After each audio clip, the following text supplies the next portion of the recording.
Okay, hello everybody. This is Scott. I'm going to be winging this, so we'll see how this goes. The Dungeon Minister just put out a really cool video on world building. He has his 5 rules for world building. I'll put a link to the video in the description, or I'll put it in a pinned comment, one or the other, and you can watch it sometime. But another person who has a channel called Fate Master Cesium asked me if I would make a video going over the world building that I used in making my world to the story that I wrote, Forestera's Fate. I'm not totally sure what he wants. I'm just going to guess, and if he or anyone else wants to leave a comment asking for something specific, just put a comment and we can talk about it.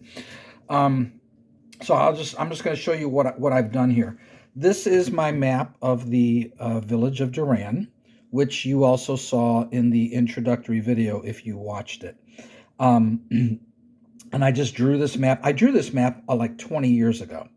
Okay, I was still married when I drew this map. I was prepping for a game that I was going to start playing with some friends of mine, including my wife.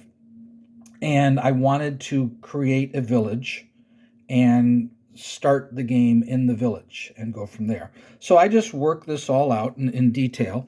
I wasn't, the story was not a thought in my head. It was not even anywhere around in my head until much, much later.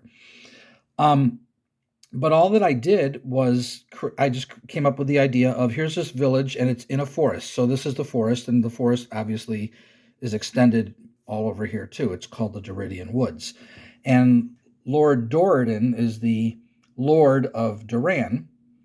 So the being that his name was Doradin, the village was named Duran, kind of a derivative of Doradin, and the Doridian Woods, hence that as well. So there was nothing about wood elves or any of that in this campaign that I was creating. But what I did here was I simply divided the village into 4 sections. As you can see, this is section 1, and there is section 2. I'm showing you where the numbers are so you can see them, 3 and 4. And all of the other numbers are locations in the in the village. I'm trying to see where my... Oh, yeah. Let me do this. So here's the keys to the village. So in section 1 is the merchant section, which is also the Merchants Guild, which is actually a thieves guild. But that's, of course, disguised as a merchants guild, because when are merchants not associated with thieves, right? Okay. Section 2 is the Warriors Guild. So the shops are more likely connected with fighter types. Section 3 is the clerics, and so I try to make the area represent more of a feel of what would be there if the theme was the cleric section. The Temple of Alana is there. That's number 10 right here. So, and here is in section 4, here's the Inn of the Green Dragon where the story begins.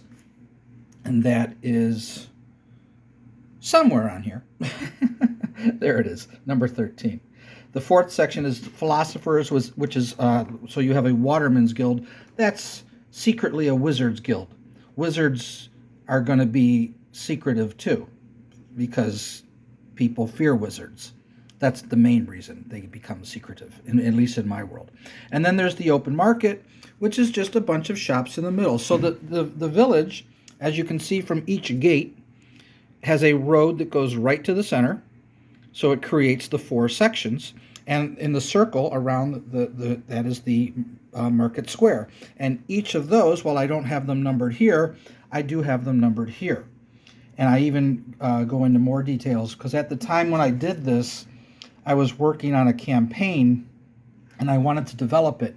So this is, again, this is from 20 years ago. This has nothing to do with the story now. And so this is not the case. You're not going to find undead. You're not going to run into undead walking around Duran. This was a whole different thing I was doing. But here is the table of things that you could encounter, and I detail them here. And you'll see some things here that if you happen to see like the word charmed, that's just because of something that I was doing.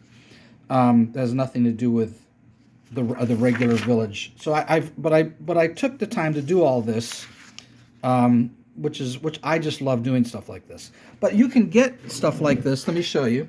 This is the DMG, the first edition Dungeon Master's Guide. Let me see if I can get the focus to come in.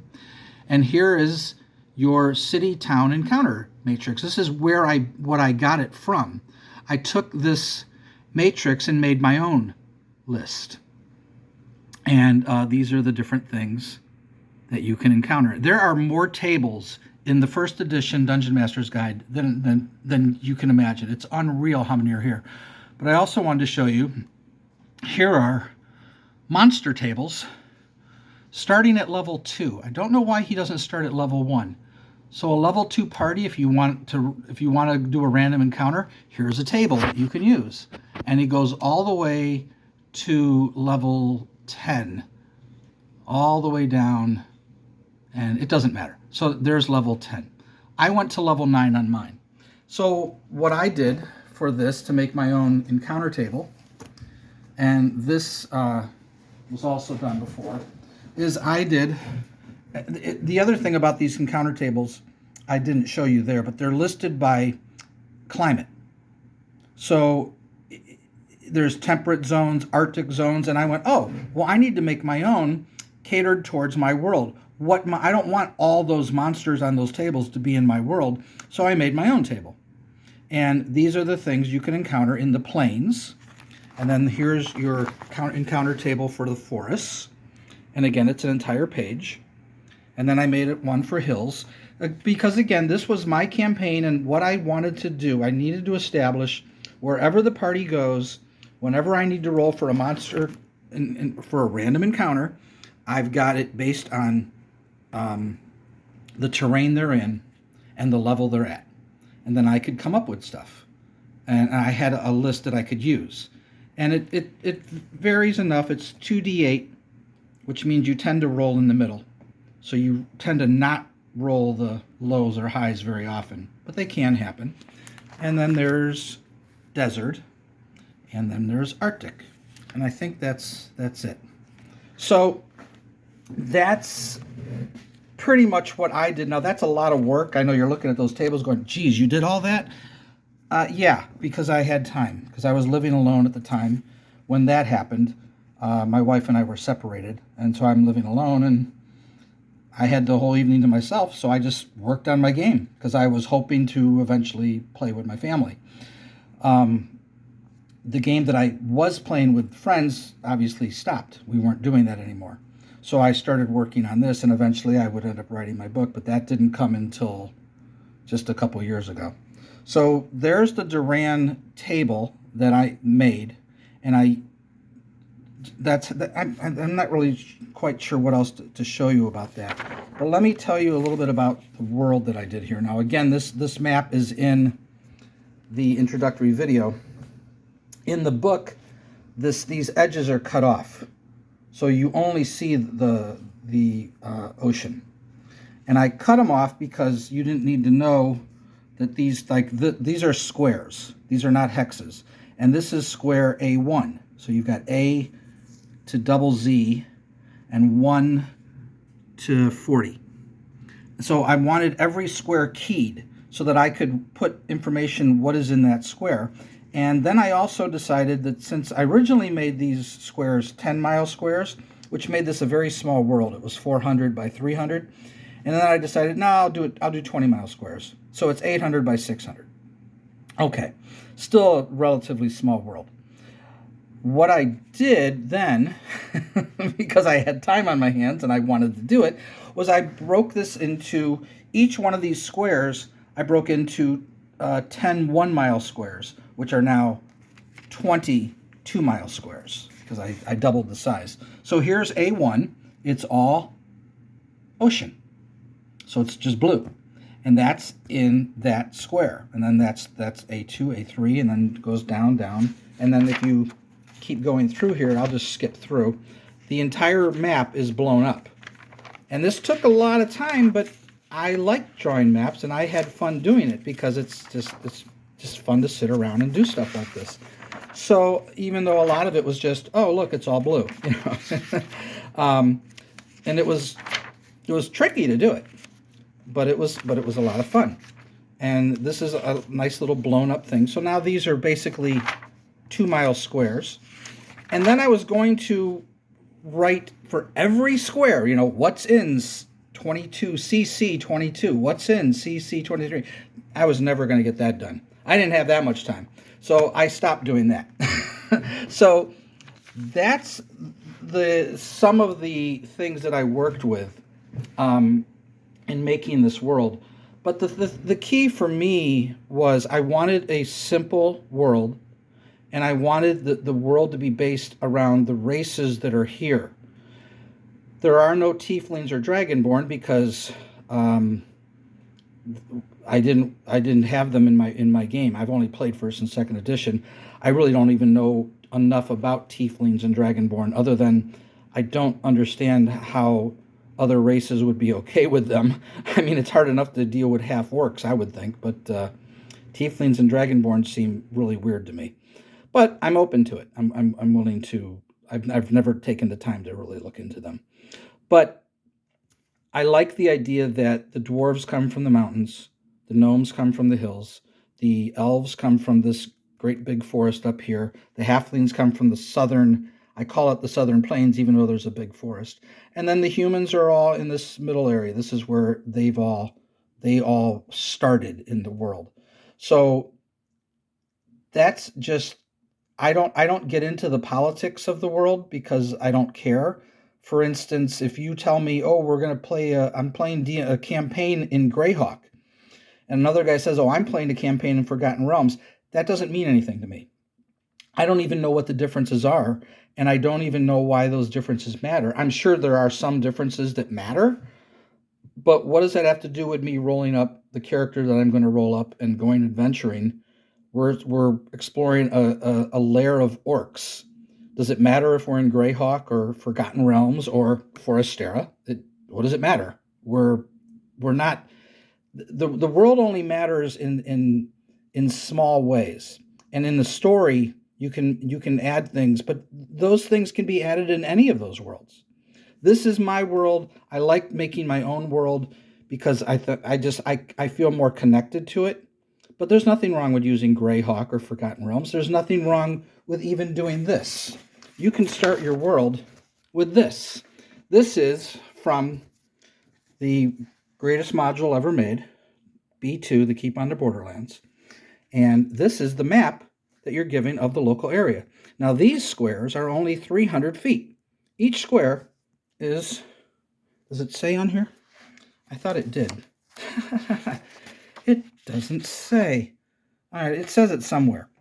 But this is a very small area. And if you want, you can then take a map and put 3 maps along the top, one to the right of this one to the left of this one, and you can make another map here, and then you can make 3 down here, and now your world is a lot bigger.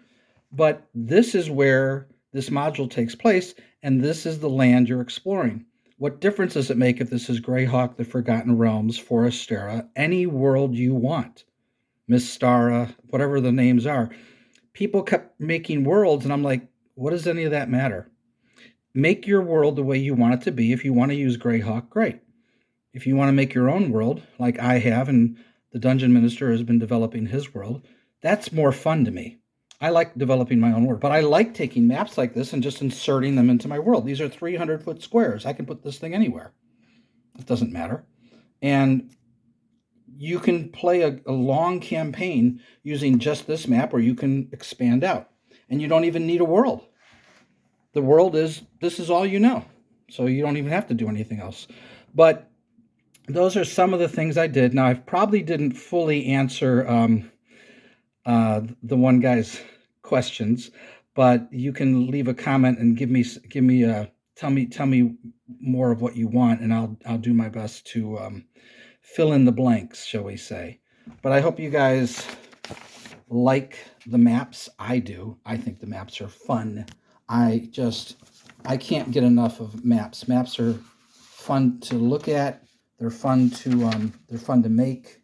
I love making a village like this where every one of these buildings is keyed.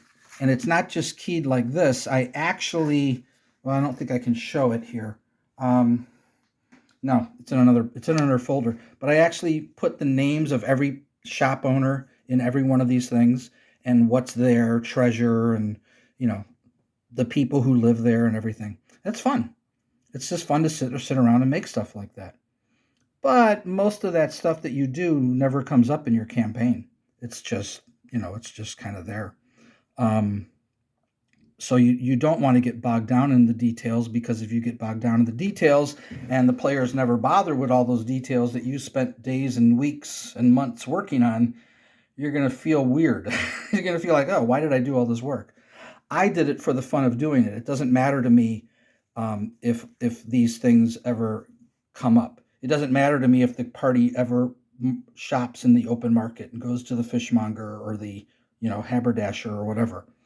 I had fun doing it. I'm not worried about whether these issues come up, and you shouldn't be either. Just enjoy making your worlds. Enjoy making them the way you want. I put a desert in the middle because I thought it was funny. I thought it was interesting to put a desert in the center. The yellow is the desert. It was just fun. I just enjoyed doing it. There's no other reason to make a world other than it's fun to do. And I just used colored pencils, and I just drew it. It didn't matter if I could redraw it, and I could probably do a better job if I drew it a second time. And maybe one day I will. But I wouldn't worry about the details of a world. I would keep it generic and focus on the game. To me, the game is all that matters. Somebody said that new D&D is all about role play, where old D&D was just combat and, what do they say? Combat and exploration. And people were making fun of that comment, like, you obviously have not played old school D&D. I was gonna comment, but then I didn't want to, because I for me, that's mostly true. We didn't do a lot of role play. We did combat and exploration. We did some role play, but what I wanted to say to that person is, wait, so when you play D&D, your new school D&D, there's no combat or exploration? You just role play? How does that work? I'm sure they would have said, oh no, we do those things, but the emphasis is on role play. And I'm like, why? That's what I would say. Not that there's anything wrong with role play. You can role play as little or as much as you want. You can go full into your character and become your character and act like theater, or you can do none of it. Either is fine. I don't know why people think there's only one way to play D&D. You play D&D the way you want to play D&D. You make your character the way you want your character to be, and you role play the way you want to role play according to what the dungeon master wants to do and the players want to do. If players aren't into acting and all the drama of pretending to be their character, then you don't do it. For me, combat and exploration is the most fun. I would rather do that, but I'm not opposed to the role play. We did it occasionally. Every now and then we would role play, but it was more for fun. We weren't serious. That's just how we played D&D. But everybody plays their own way, and there's no wrong way to play. You play the way that you enjoy the most. That's the point. And don't worry about what people say, because it doesn't matter. As long as you're having fun, as long as you're enjoying the game, that's all that matters. Who cares what edition you play? Who cares what rules you use? It doesn't matter. You don't need minifigs. You can use minifigs. You don't need terrain stuff, but you can. You can just play with a piece of paper and pencil and nothing else, no other visuals. It's just play it the way you want to play it and leave it at that. All right, we'll see if this video is worth posting. Talk to y'all later.